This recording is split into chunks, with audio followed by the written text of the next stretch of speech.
오늘부터 성탄절까지 4주간이 교회력으로는 대강절입니다. 기다릴 때 자에 내릴 강자를 써서 예수님이 이 땅에 내려오심을 기다린다, 그런 뜻인데요. 예수님의 탄생을 기다리는 절기란 뜻이에요. 아니 목사님, 예수님이 이미 탄생하셨는데 무슨 또 예수님의 탄생을 기다립니까? 그럴지도 모르는데, 여러분이 그 시대에 살았다고 한번 생각해 보세요. 하나님의 아들이 인간의 몸을 입고 이 땅에 내려오신다는데, 여러분 어떻게 기다리지 않고 준비하지 않을 수 있겠습니까? 단적인 예로 동방 박사들은 멀리에서부터 예물을 가지고 아기 예수의 탄생을 축하하러 오지 않습니까? 우리도 그 시대에 살았다면 당연히 이 땅에 내려오시는 아기 예수를 맞이할 준비를 하며 기다렸겠죠. 몇 주 전에 이현자 권사님 딸 미리미가 둘째 아이를 낳았는데요, 막달이 되어가면 아이를 맞을 준비를 하잖아요. 아기 침대도 준비하고, 또 아기 용품 이런저런 것도 준비하고, 또 출산 휴가 같은 것도 낼 수 있고, 그렇게 아기를 맞이할 준비를 하는 것처럼 당연히 예수님의 탄생을 기다리는 성도들도 아기 예수님을 맞이할 준비를 하며 기다리는 거죠. 또 하나, 2000년 전에 이 땅에 오셨던 예수님은 다시 오시겠다고 말씀하셨습니다. 우리 마가복음 13장 26절 한번 볼까요? 그때 인자가 구름을 타고 큰 권능과 영광으로 오는 것을 사람들이 보리라. 우리 사도행전 1장 11절도 볼까요?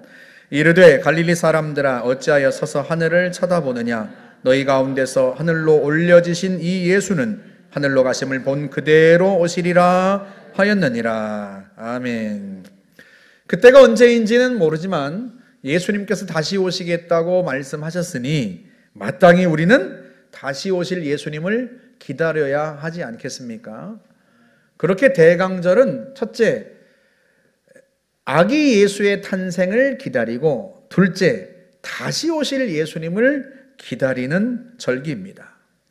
여러분, 그런데 그냥 기다리겠어요? 2000년 전에 동방 박사들은 예물을 준비해서 아기 예수님을 맞이했단 말이죠. 그렇다면 우리도 다시 오실 주님을 맞이할 때 예물을 준비해서 기다려야 하지 않겠는가? 그렇다면 우리가 준비해야 하는 예물은 무엇일까요? 주님이 다시 오셨을 때 우리가 주님 앞에 무엇을 드려야 주님이 가장 기뻐하실까? 이 대강절 기간에 아기 예수의 탄생을 기다리고 맞이했던 사람들의 이야기를 통해서 우리가 마땅히 준비해야 할 것들을 준비하는 그런 기간이 될 수 있기를 주의 이름으로 축복합니다. 먼저 성경은 예수의 탄생 이야기에 앞서서 그보다 먼저 출생한 한 아이의 이야기를 합니다.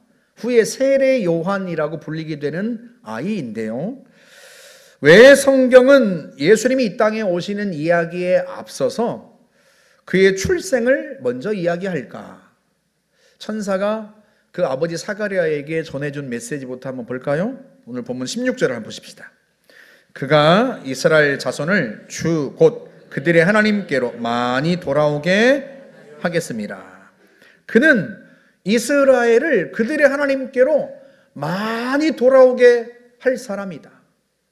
여러분, 이 말씀은 하나님의 백성들이 하나님을 떠났다는 것을 전제로 하는 말씀입니다. 하나님을 떠났으니까 하나님께로 돌아오게 하는 것 아니겠습니까? 하나님을 떠난, 그래서 제 멋대로 사는 하나님의 백성들을 하나님께로 다시 돌아오게 할 사람, 그가 먼저 예수님이 오시기 전에 와야 할 것이다. 그런데 사랑하는 여러분, 지금 이 시대야말로 그런 사람이 필요한 시대 아닙니까? 주님이 다시 오시기 이전에 많은 사람들을 하나님께로 돌아오게 할 사람, 그런 사람이야말로 지금 이때 필요한 사람이다. 지난 11월 21일자 신문에 보니까요, 강서구의 한 초등학교 교실에서 실과 시간에 선생님이 아이들에게 여자와 여자도 가족이 될 수 있고 남자와 남자도 가족이 될 수 있다, 그렇게 가르친 거예요. 아이들이 어려도요, 뭔가 이상한 건 다 알아요. 그래서 아니 어떻게 그럴 수 있느냐고 아이들이 항의했더니요, 소리를 했더니 선생님이 조용히 해, 내 수업 시간이야, 그리고는 계속 가르친 거예요. 그뿐이 아니라 교실 벽면에 동성애 옹호 포스터를 붙여놓고요, 그 포스터를 인용하면서 동성애와 성전환이 자연스러운 일이다, 이렇게 가르친 거죠. 아이들을 옳은 길로 이끌어야 할 교사가 오히려 아이들을 잘못된 길로 이끄는 일이 학교 교실에서 버젓이 일어나고 있는 시대입니다. 청교도의 나라라고 불렸던 미국은 이보다 한참 더합니다. 2019년도 12월 2일자 ABC 뉴스에 따르면요, 미국 유타주에 있는 한 초등학교에서 5학년 교사가 동성애는 잘못이다라고 아이들에게 가르쳤다가 그 학교에서 해고되었습니다. 잘못을 잘못이라고 말했더니요, 학교에서 쫓겨난 거죠. 제가 올해 사도행전을 강해했는데요, 아직 한참 남았잖아요. 사도행전 강해가 마치고 나면 로마서를 설교할 생각인데요, 로마서는 1장부터 인간의 죄에 대하여 고발합니다. 우리 그 대목을 한번 볼까요? 1장 18절 말씀. 하나님의 진노가 하늘로부터 나타나서 불의한 행동으로 진리를 거스르는 사람들이 행한 모든 경건치 않은 것과 불의를 치십니다. 하나님을 진노하게 한 그 불의한 행동이 무엇인지 그 행동들의 목록이 그 위에 쭉 열거가 되는데요, 그 중에 하나가 동성애입니다. 로마서 1장 26절부터 한번 볼까요? 여자들은 남자들과의 자연스러운 성관계를 여자와 성관계를 갖는 것으로 바꾸었습니다. 이와 똑같이 남자들도 여자들과 행하는 자연스러운 성관계를 버리고 남자들끼리 정욕에 불타 남자가 남자와 부끄러운 짓을 했습니다. 그래서 스스로 그 잘못에 합당한 벌을 받았습니다. 이 성경 말씀을 따라서 죄를 죄라고 가르쳤을 뿐인데 직장에서 쫓겨났다면, 여러분 이 시대는요, 하나님으로부터 떠나도 한참 멀리 떠난 시대인 거죠. 그러니 이 시대야말로 사람들을 하나님께로 돌아오게 할 그런 이들이 많이 일어나야 하지 않겠습니까? 예수님의 탄생에 앞서서 세례 요한이 먼저 왔던 것처럼 예수님의 재림에 앞서서 많은 사람들을 하나님께로 돌아오게 하는 그런 세례 요한 같은 사람이 일어나야 하는 시대인 거죠. 오늘 본문 누가복음 1장 17절도 한번 볼까요? 그가 또 엘리야의 생명과 능력으로 주 앞에 먼저 와서 아버지의 마음을 자식에게 거스르는 자를 의인의 슬기에 돌아오게 하고 주를 위하여 세운 백성을 준비하리라. 아멘. 엘리야의 심령이란 게 뭘까요? 북이스라엘 아합 왕 시대에 왕비 이세벨이요, 백성들을 우상 숭배를 하도록 미혹했습니다. 그런데 선지자들이요, 그 이세벨의 칼이 두려워서 죄다 숨어버렸단 말이죠. 근데 유독 엘리야 한 사람만 하나님의 명령을 따라서 갈멜산으로 가서 자기를 드러내고 바알과 아사랴 선지자 850명과 850대 1의 대결을 펼칩니다. 목숨을 걸고 하는 대결이에요. 다른 사람은 어떠하든지 나 한 사람만이라도 죄악으로 가득한 이 하나님의 백성들을 하나님께로 돌이키리라 하는 그 불같은 심령을 가지고 나섰단 말이죠. 사가랴 부부에게서 태어날 아기는 그런 불같은 엘리야의 심령을 가진 아이일 것이다 하는 거예요. 사랑하는 여러분, 우리 주님이 다시 오시기 이전에도 먼저 엘리야의 심령과 능력을 가진 이들이 많이 일어나야 할 줄로 믿습니다. 사람들을 죄로부터 하나님께로 돌아오게 하리라. 이 불같은 심령을 가진 사람들이 많이 일어나야 하는 거예요. 그렇지 않으면 하나님의 심판이 불처럼 임할 것이다. 그게 주님의 메시지입니다. 우리 말라기 4장 5절 6절 한번 볼까요? 보라, 여호와의 크고 두려운 날이 이르기 전에 내가 선지자 엘리야를 너희에게 보내리니 그가 아버지의 마음을 자녀에게로 돌이키게 하고 자녀들의 마음을 그들의 아버지에게로 돌이키게 하리라. 돌이키지 아니하면 두렵건대 내가 와서 저주로 그 땅을 칠까 하노라 하시니라. 아멘. 엘리야와 같은 이들이 일어나지 않으면 어떤 일이 일어날 거다? 여호와의 크고 두려운 심판의 날이 임할 거다. 하나님의 저주가 이 땅을 칠 거다. 여러분, 이게 어찌 말라기 선지자나 세례 요한의 시대만의 이야기겠습니까? 지금 이 시대에 관한 말씀 아니겠어요?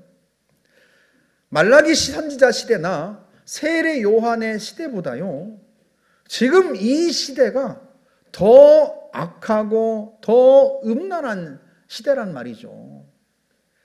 그러니 여호와께서 크고 두려운 심판으로 이 땅을 칠 거다 하는 그 말씀이 어찌 꼭 그때만의 이야기겠냐는 말이죠. 우리 디모데후서 3장 1절 한번 볼까요? 너는 이것을 알라. 말세에 고통하는 때가 이르러. 고통하는 이라고 번역한 칼레포서라고 하는 단어가요, 어려운, 힘든, 괴로운, 더 나아가서 악한, 이런 뜻입니다.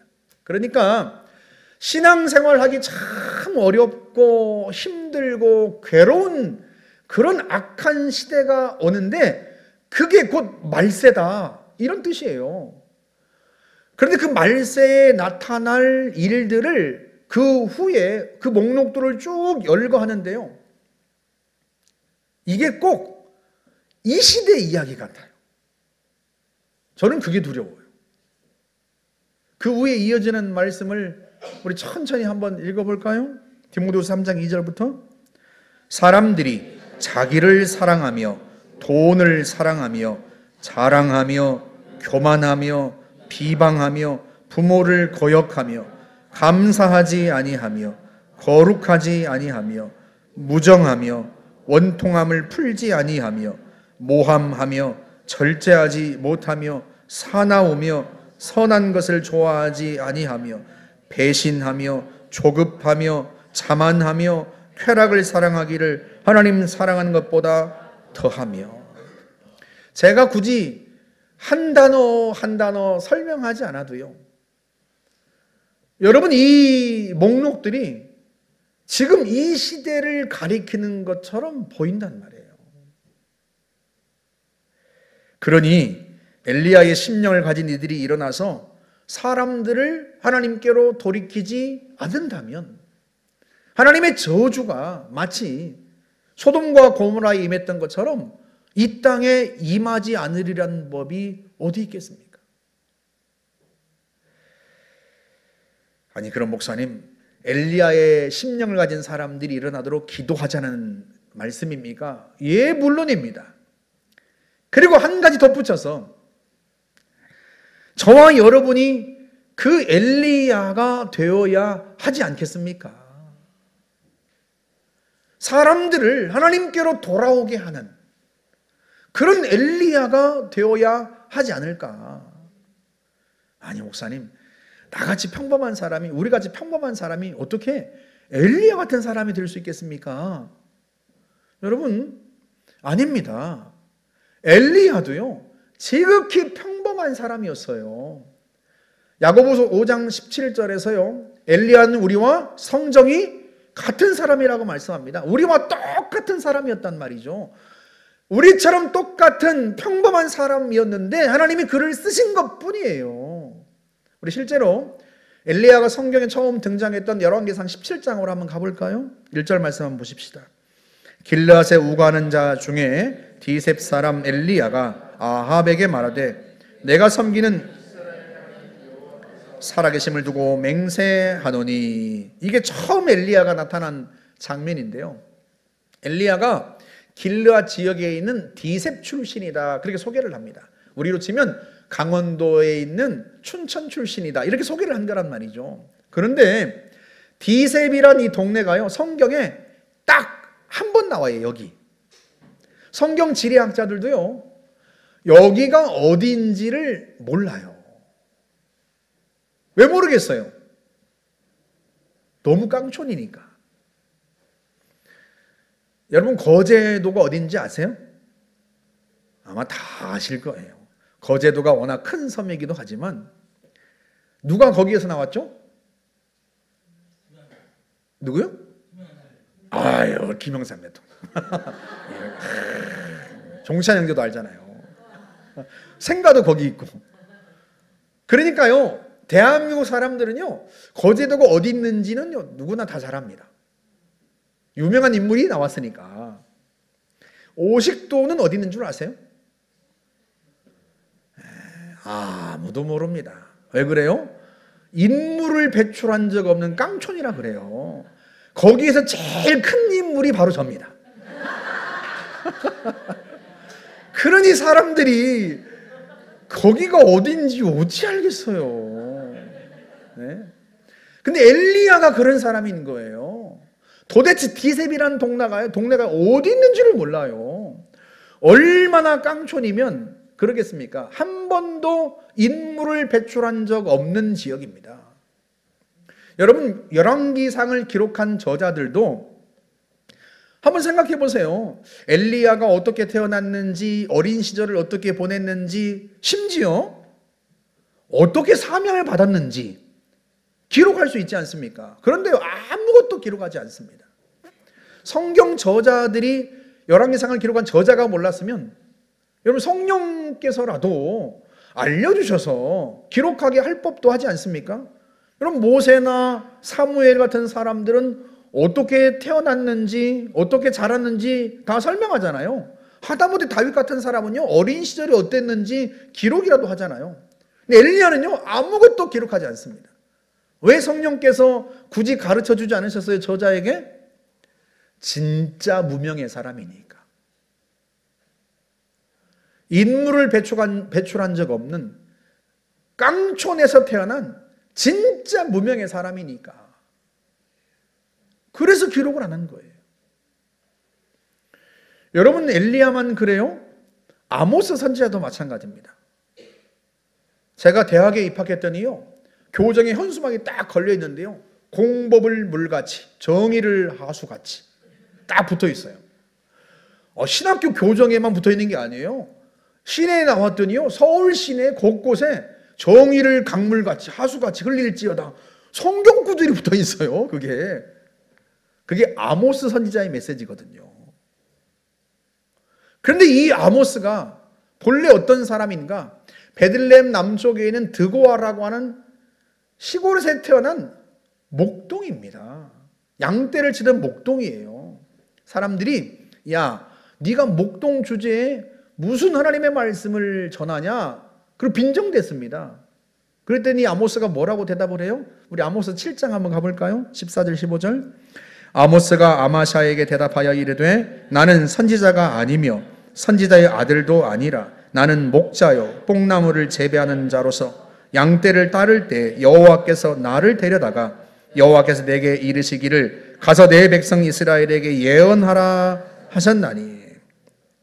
그래, 맞다. 나는 선지자도 아니고 선지자 가문에서 태어난 사람도 아니다. 나는 그저 양을 치는 목동일 뿐이고 뽕나무를 기르는 농부일 뿐이다. 그런데 하나님이 그런 나를 데려다가 하나님의 말씀을 전하게 하셨다. 하나님이요, 평범한 농부요 목자였던 아모스를 데려다가 하나님의 백성들에게 말씀을 전하게 하신 겁니다. 그가 위대한 인물이어서 하나님이 쓰신 게 아니란 말이죠. 지극히 평범한 농부일 뿐이었고요, 지극히 평범한 목동일 뿐이었어요. 하나님은 평범한 사람을 뽑아서 비범하게 쓰시는 분이십니다. 하나님은요, 우리의 평범함을 가져다가 하나님의 비범함을 나타내시는 분이에요. 그게 하나님이 일하시는 방법입니다. 누구라도, 그래서 평범한 누구라도 하나님이 쓰실 수 있고요, 하나님은 실제로 그렇게 하시는 분이란 말이죠. 우리 마태복음 9장 37절 한번 보세요. 이에 제자들에게 이르시되 추수할 것은 많되 일꾼이 적으니 그러므로 추수하는 주인에게 청하여 추수할 일꾼들을 보내주소서 하라 하시니라. 추수할 일꾼은 많은데요, 추수할 것은 많은데요, 일꾼이 적어요. 여러분, 비범한 일꾼이 적다는 뜻입니까? 그렇지 않습니다. 한 절 앞으로 가볼까요? 36절.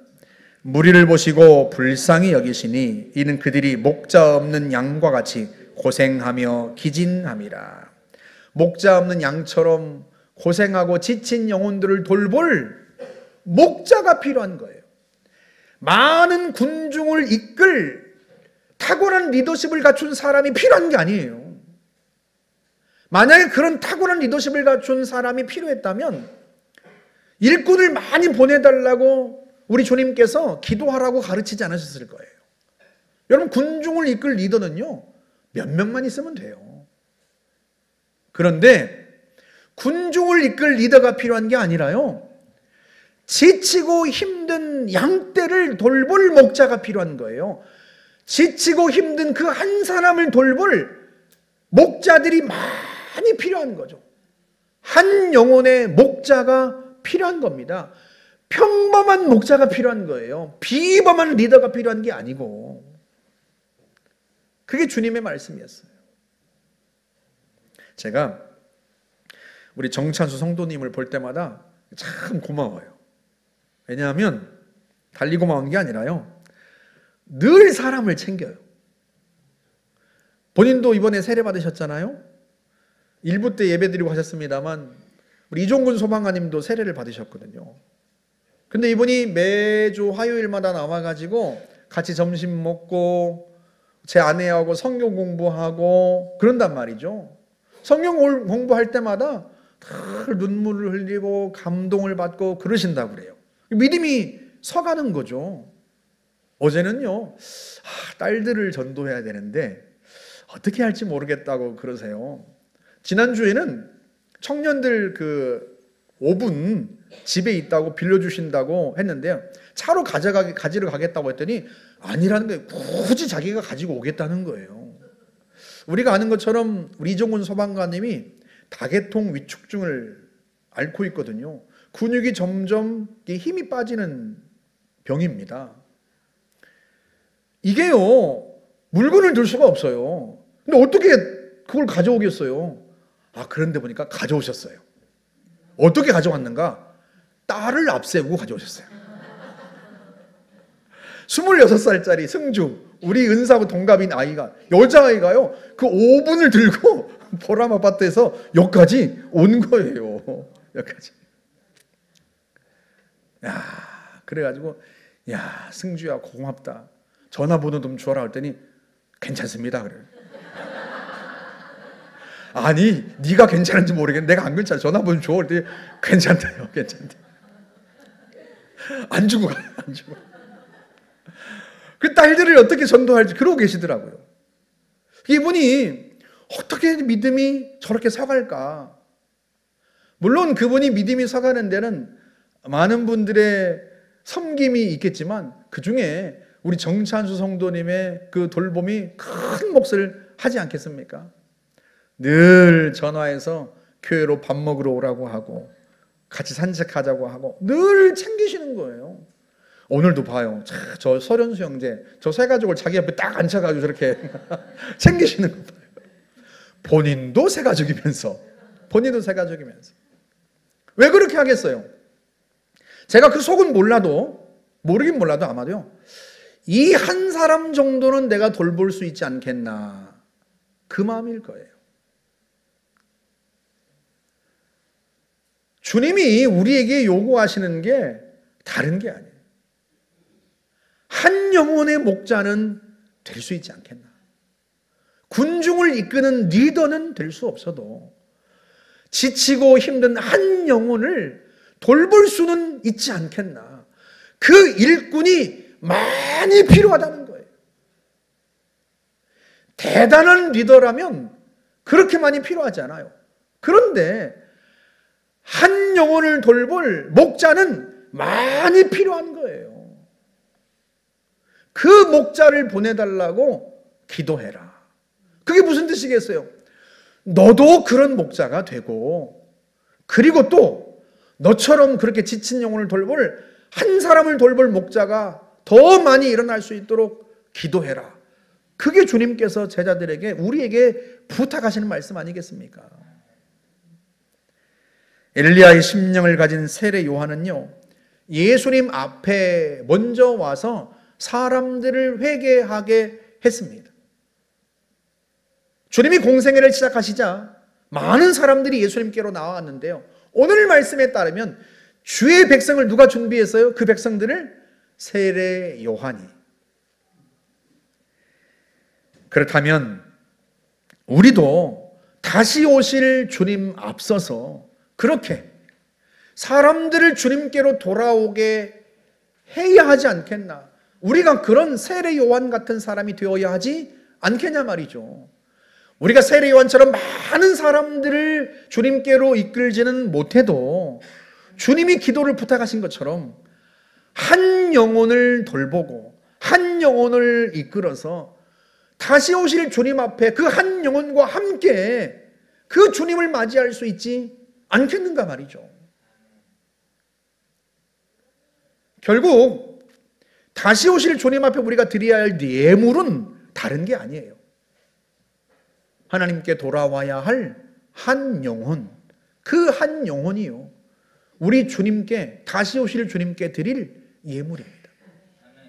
내가 많은 사람들을 이끌 수는 없어도 내 곁에 붙여주신 한 사람, 이 한 사람 손 꼭 잡고 주님의 나라에 갈 때까지 내가 이 사람 손 꼭 잡고 가리라. 내가 다른 사람 다 많은 사람 이끌 수는 없어도 내 곁에 주신 한 사람, 이 사람만큼은 주님께로 돌아오게 하리라. 그 한 영혼의 목자는 될 수 있단 말이죠. 그리고 그 한 영혼이 바로 우리가 하나님 앞에 드려야 할 예물입니다. 누구라도 그 일은 할 수 있고요, 평범한 우리가 다 할 수 있는 일입니다. 여러분, 세례 요한이 태어났던 그 사가랴와 엘리사 부부도 평범한 사람들이에요. 무명의 평범한 제사장입니다, 사가랴가요.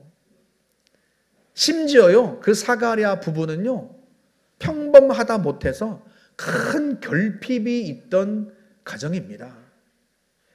우리 누가복음 1장 7절 한번 보시겠어요? 엘리사벳이 잉태를 못함으로 그들에게 자식이 없고 두 사람의 나이가 많더라. 지난 11월 18일 AP 연합뉴스에 보니까요, 홍콩 배우 양자경 씨 인터뷰가 실렸어요. 양자경 씨가 누군지 대부분 아실 텐데 모르시는 것처럼 이렇게 갸우뚱하고 계세요. 사진 한번 보여주세요.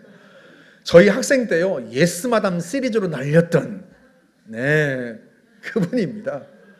와호장룡, 나중에 나이가 들어서는 와호장룡을 찍었던, 네, 홍콩 여배우예요. 이분이 최근에 찍은 자신의 그 영화를 홍보하면서 인터뷰를 한 거죠.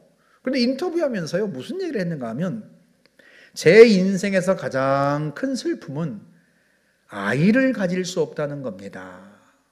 자기가 가진 아픔을 얘기해요. 이분이 한창 영화배우로 날리던 1988년도에요. 홍콩 재벌 2세와 결혼하면서 은퇴를 결심했습니다. 정말로 가족을 꾸리고 싶다는 평범한 이유에서였어요. 아이를 낳고 가족을 이루고 싶다는 그 평범한 이유로 영화계를 떠났습니다. 그런데요, 아이를 낳지 못하는 거예요. 나중에는 결국 자기가 아이를 낳을 수 없는 사람이라는 것을 알고요. 얼마나 낙심했는지요. 스스로 이혼을 결심했습니다. 가족을 만들려고 세상의 성공조차 포기했는데요. 그 가족을 이룰 수 없다고 생각되었을 때 얼마나 힘들고 괴로웠겠어요. 지금 이 시대에도요, 불임인 가족은요, 참 그 아픔이 이루 말할 수 없습니다. 하물며 사가랴의 시대였겠어요. 사가랴와 엘리사벳 부부는요, 누구보다도 큰 결핍을 가진 그런 부부였습니다.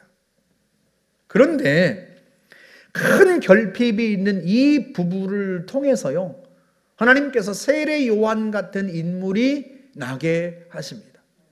많은 사람을 주님께로 돌아오게 하는 그 놀라운 일을 하는 아이가 이 가정 속에서, 이 큰 결핍을 가진 가정 속에서 일어나는 거죠. 사랑하는 성도 여러분, 여러분에게는 어떤 결핍이 있습니까? 지혜가 부족하고, 능력이 부족하고, 리더십이 부족하고, 말을 잘 못하고, 어떤 분은 인간관계를 잘 못하기도 하고. 그런데 여러분이 다 갖추어서 하나님이 여러분을 쓰시겠다는 게 아니에요. 여러분이 말도 잘하고 성격도 좋고 믿음도 훌륭하고 가진 것도 많아서 여러분을 한 영혼의 목자로 세우시겠다는 게 아닙니다. 하나님은 평범한 사람들을 통해서요, 하나님의 일을 행하시는 분이란 말이죠. 더군다나 오히려 결핍이 있는 그 속에 하나님은 하나님의 능력을 부으셔서요, 하나님을 세상에 나타내시기를 즐겨하시는 분이십니다. 여러분, 고린도후서 4장 7절 한번 보세요. 우리가 이 보배를 질그릇에 가졌으니 이는 심히 큰 능력은 하나님께 있고 우리에게 있지 아니함을 알게 하려 함이라. 아멘. 우리는요, 질그릇처럼 보잘것없고 깨지기 쉽고 쉽게 상처받는 연약하고 지극히 평범한 사람들입니다. 그런데요, 하나님은 그런 우리 안에 그리스도라는, 그리스도의 복음이라는 보배를, 보석을 담아서 그런 우리를 세상에 내놓고 싶으신 거예요.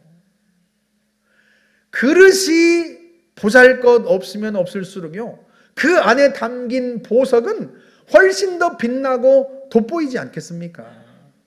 그게 하나님이 일하시는 방식이란 말이죠. 이보다 더 하나님이 쓰시기 좋은 그릇이 어디 있을까? 우리가 약할수록 그리스도가 드러나고 복음이 드러날 테니 그 약한 그릇이 바로 저와 여러분입니다. 지극히 평범하고 깨지기 쉽고 상처받기 쉬운, 강하지 못한, 훌륭하지 못한, 너무나 평범한, 그래서 하나님이 더 쓰시기 좋은, 그게 바로 저와 여러분들이에요. 사랑하는 성도 여러분, 다시 오실 주님을 맞이할 때 준비해야 할 예물은 다른 게 아닙니다.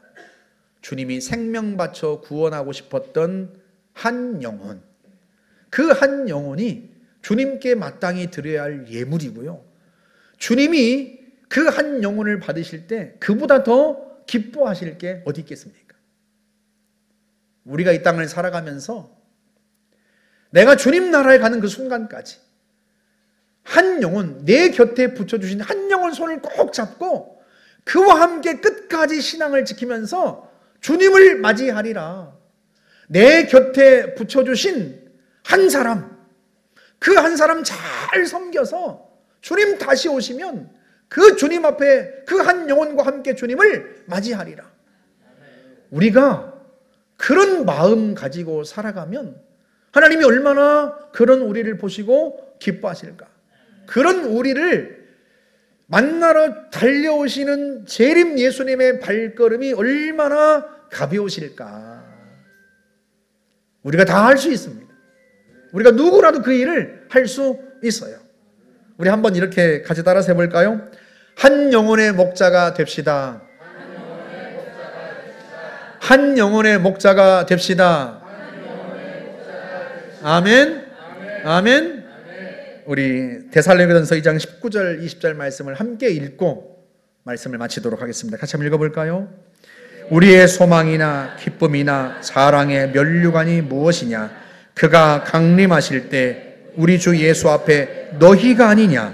너희는 우리의 영광이요 기쁨이니라. 아멘. 우리 함께 기도하겠습니다. 주님, 내가 한 영혼의 목자가 되겠습니다.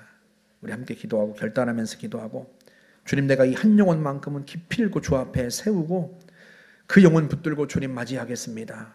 우리가 함께 기도하고 그 한 영혼을 위해서 같이 한번 함께 기도하겠습니다. 자비로우신 하나님 아버지,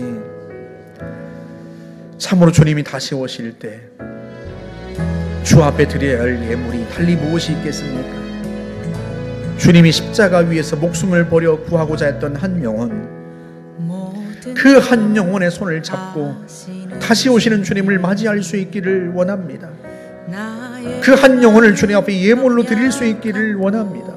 전능하신 아버지 하나님, 내가 한 도시를 이끌 수는 없고 한 민족을 구원할 수는 없지만 내게 붙여주신 한 영혼, 내게 붙여주신 한 사람, 그 한 사람 돌볼 수 있고 섬길 수 있고 그 한 사람 세워서 함께 주님을 맞이할 수 있습니다.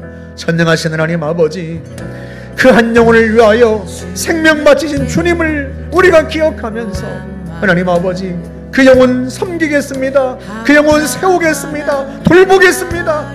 전능하신 하나님 아버지, 우리의 손에서 그 한 영혼을 받으시고 하나님 기뻐하시고 하나님 참으로 하나님 앞에 행복해 하실 우리 주님을 바라봅니다. 우리 주님 강림하실 때 우리 주님 앞에 드릴 그 한 영혼을, 그 영혼이 우리의 기쁨이며 우리의 면류관이며 하나님의 드릴 예물인 줄 확신합니다. 주님, 저희들에게 그 마음 충만하게 해주시고 그 마음 약해지지 않게 해주시고 하나님 아버지, 끝까지 그 영혼을 잘 돌보아 섬길 수 있도록 하나님 역사하여 주옵소서. 우리에게 붙여준 한 영혼을 불쌍히 여겨주시기를 바라고 원합니다. 그 영혼을 위해 기도할 때 하나님 우리의 기도를 들으시기를 바랍니다. 그 영혼을 위하여 손을 붙들고 기도할 때, 어깨를 잡고 함께 기도할 때 하나님 그들의 문제를 풀어주시고 그들의 질병을 치유하시며 그들에게 은혜를 부어주시기를 바라고 원합니다. 하나님의 살아계심을 나타내어 주시기를 바라고 원합니다. 하나님, 우리에게 엘리야처럼 불을 내린 능력은 없을지라도 세례 요한처럼 카리스마는 없을지라도 하나님 아버지, 한 영혼을 위해 기도하는 마음, 그 엘리야의 마음을 우리에게 주셨사오니 하나님, 그 마음 가지고 그 사람 붙들고 기도할 때 하나님, 그때 하나님의 역사가 일어나게 하여 주시고 하나님의 능력이 나타나게 하여 주시고 하나님 함께 해주시기를 바라고 원합니다. 그리야 하나님 그들이 주님께 돌아오는 역사가 일어날 수 있도록 하나님 함께하여 주시기를 바라고 원합니다. 성령님 역사하여 주옵소서. 은혜를 베풀어 주옵소서. 주님 감사합니다. 우리 한 번 더 기도합시다. 우리가 기도하고 있는 영혼, 그 영혼에게 하나님 역사해 주시기를 위해서 기도하는데, 우리가 어디서든지 그를 만났을 때 기도해 주면, 우리가 기도할 때 그의 병이 떠나가고 연약한 부분들이 온전하여지고 문제가 해결되고 그에게 은혜가 임하게 해달라고 우리가 첫 번째 기도하고, 두 번째는 여러분 자신을 위해서도 기도하십시오. 여러분의 병이 치료되고 여러분의 문제가 해결되면 예수 믿지 않는 여러분의 자녀들과 또 가족들과 또 여러분의 형제들이나 친구들이 하나님이 살아계신가 보다 생각하지 않겠습니까? 그러니 복음을 위해서라도 하나님 나를 치료해 주십시오. 온전하게 해 주십시오. 우리가 기도하는 영혼과 우리 자신을 위해서 이 시간 같이 한번 주님 앞에 함께 기도하겠습니다. 전능하신 아버지 하나님, 우리가 그 한 영혼을 위하여 기도하겠습니다. 하나님, 만날 때마다 그의 손을 잡고 기도해 주겠습니다. 하나님 아버지, 참으로 우리의 마음을 주님이 기쁘게 받으시고 하나님 아버지, 우리에게 엘리야의 마음을 주었사오니 그 영혼을 불쌍히 여겨 기도할 때 하나님 그의 질병이 떠나가게 하시고 그의 문제가 풀어지게 하시고 그의 마음이 평강이 임하게 하시고 하나님의 은혜가 그 순간에 임하게 하여 주시기를 바라고 원합니다. 하나님 아버지, 역사하여 주옵소서. 우리가 하나님 아버지 말을 잘 못하고 우리에게 참으로 능력은 없지만 하나님은 능력이 있으시고 전능하시오니 하나님, 우리가 그 통로가 되어줄 수 있습니다. 하나님 우리를 통하여 일하시옵소서. 우리가 그를 위하여 기도할 때 하나님의 능력으로 그를 치료하시고 온전하게 하시며 하나님이 역사하여 주시기를 바라고 원합니다. 하나님 함께하여 주옵소서. 뿐만 아니라 하나님 우리가 우리 자신을 위하여 기도합니다. 우리의 질병을 치료하여 주옵소서. 하나님 아버지 보이지 않는 우리의 눈이 보이게 하여 주옵소서. 마비된 우리의 팔과 다리가 하나님 깨끗하게 낫게 해주시고 온전하게 하여 주옵소서. 우리의 암세포가 떠나가고 하나님 완전히 치료되게 하시고 우리의 질병이 떠나가게 하여 주옵소서. 그리함으로 말미암아 하나님 우리의 가족들이 살아계신 하나님을 알고 주께 돌아오게 하시고 우리 형제들이 하나님 우리의 친구들이 하나님 앞에 돌아오는 역사가 우리를 통해 일어날 수 있도록 하나님 함께하여 주시기를 바라고 원합니다. 은혜를 부어 주옵소서. 은혜를 부어 주옵소서. 주님 감사합니다. 우리 시간 함께 기도하는데요, 여러분 아픈 곳에 손을 얹으시고 기도합시다. 여러분이 기도하는 영혼, 여러분의 가족들이 아픈 곳이 있다면 그곳에 손을 얹으시고 기도하시고, 또 여러분이 전도할 사람들이 있는 문제가 있다면 여러분의 가슴에 손을 얹고, 또 여러분도 가슴에 손을 얹고 이 시간 함께 제가 기도하겠습니다. 좋으신 하나님 아버지, 참으로 저희가 부족한 걸 아십니다. 지극히 평범한 사람들인 걸 아십니다. 때로는 기도하면서도 내 기도가 이루어질까 그런 생각이 늘 들곤 합니다. 그러나 주님, 우리가 주님의 약속을 믿습니다. 너희가 내 이름으로 무엇이든지 구하면 내가 행하리라 친히 말씀하여 주었습니다. 하나님 아버지, 주님이 행하시면, 주님이 일하시면 하나님의 능력이 나타납니다.